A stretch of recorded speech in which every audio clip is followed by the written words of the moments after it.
bersama Steven kita kembali.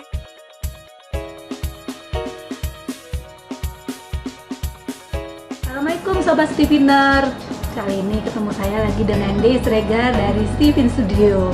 Nah, eksplorasi Steven aplikatif hari ini saya mendatangi langsung kakak kelas saya dulu di SMA 28 yang telah memiliki saat ini 12 klinik dentis.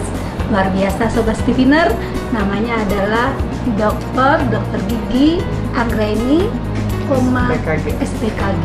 Oke. Ya, aku bacain dulu dikit ya.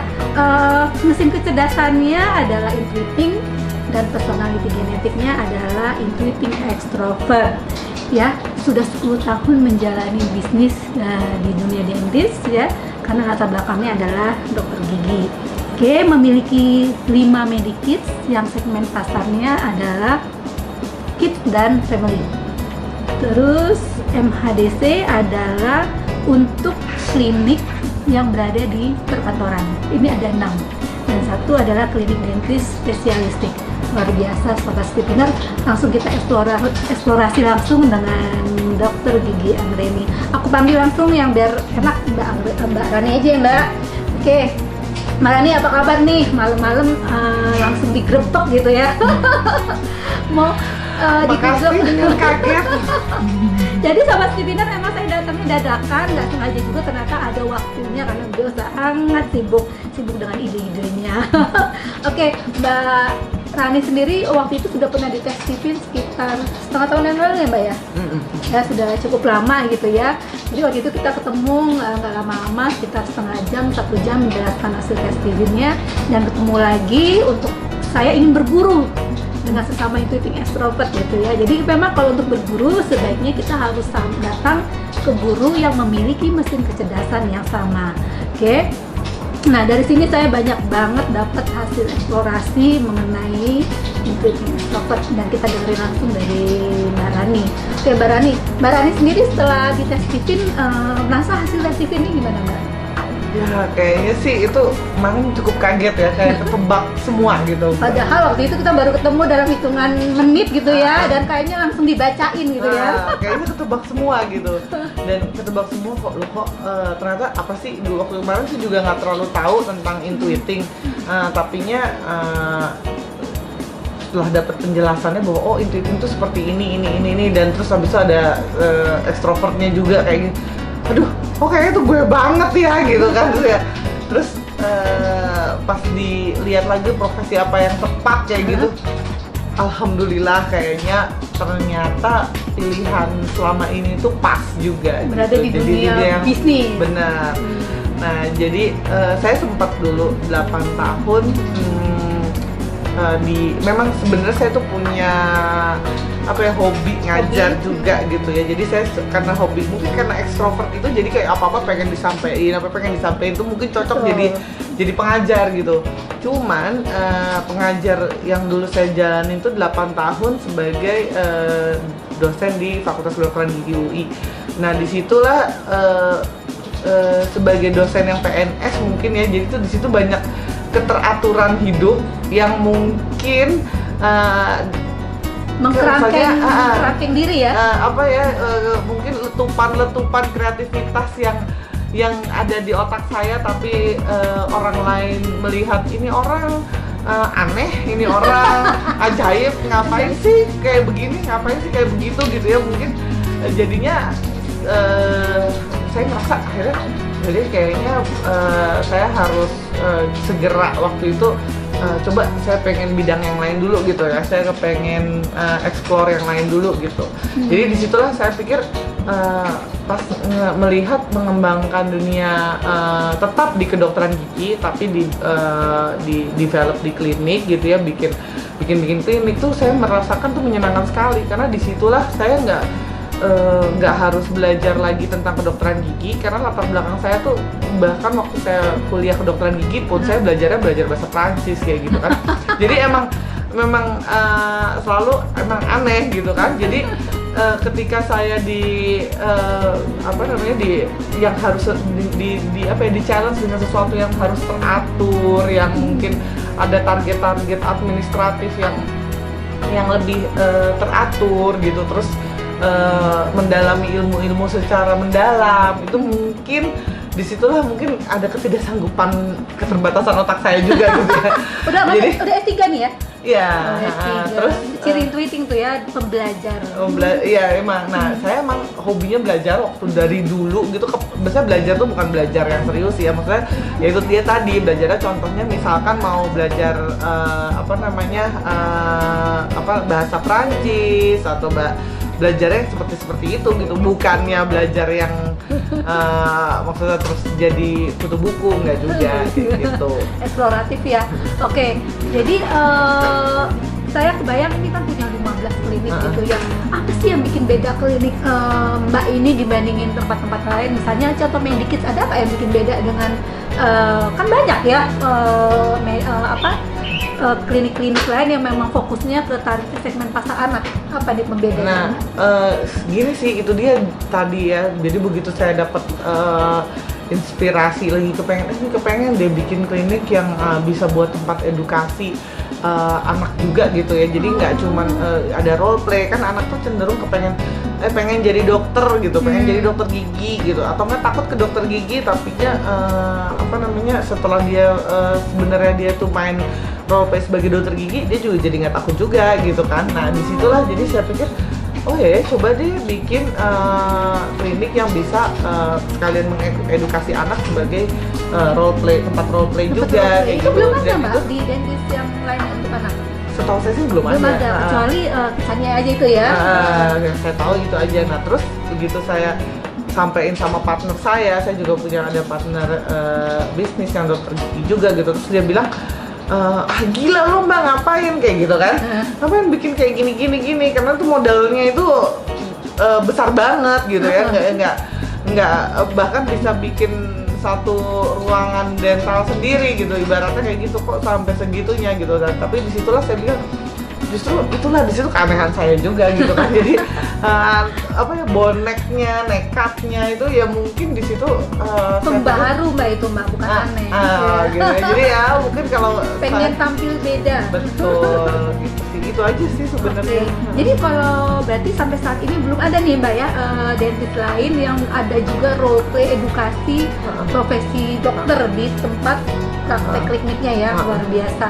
Tapi kalau bedanya sama di Kidzania apa tuh Mbak?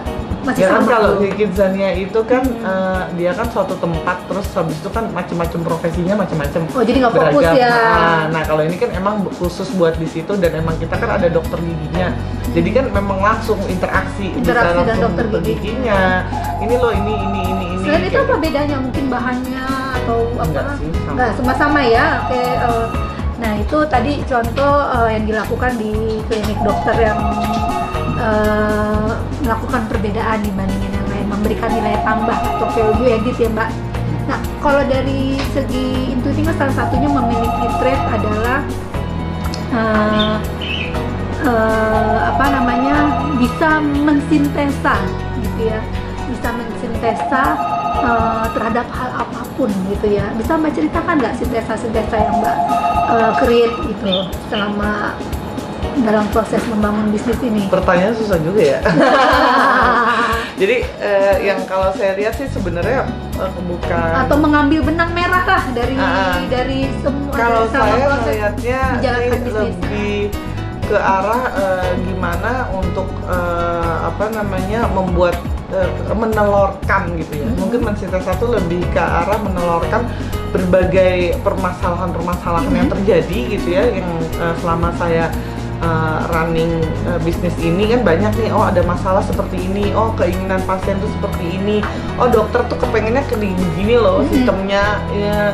Sebenarnya ibaratnya kalau mengawinkan antara memberikan problem solving gitu ya ke berbagai masalah, itulah yang saya merasanya bahwa oh ini memang bakat sintesanya mungkin ke arah situ ya gitu. Jadi misalkan begitu ada kebutuhan gitu, suatu perusahaan BUMN, oh dia butuh suatu klinik yang berstandar baik. Nah di sini ada kita memiliki sumber daya manusia atau SDM dokter-dokter yang cukup bagus untuk tepat ditaruh di situ gitu. Terus kemudian ada kebutuhan juga dari demand-nya juga ada gitu kan. Nah disitulah mungkin saya bisa ngelihat yang orang lain kayaknya tuh orang lain mungkin ngelihatnya sebagai masalah, kalau saya ngelihatnya mungkin itu peluangnya tuh justru.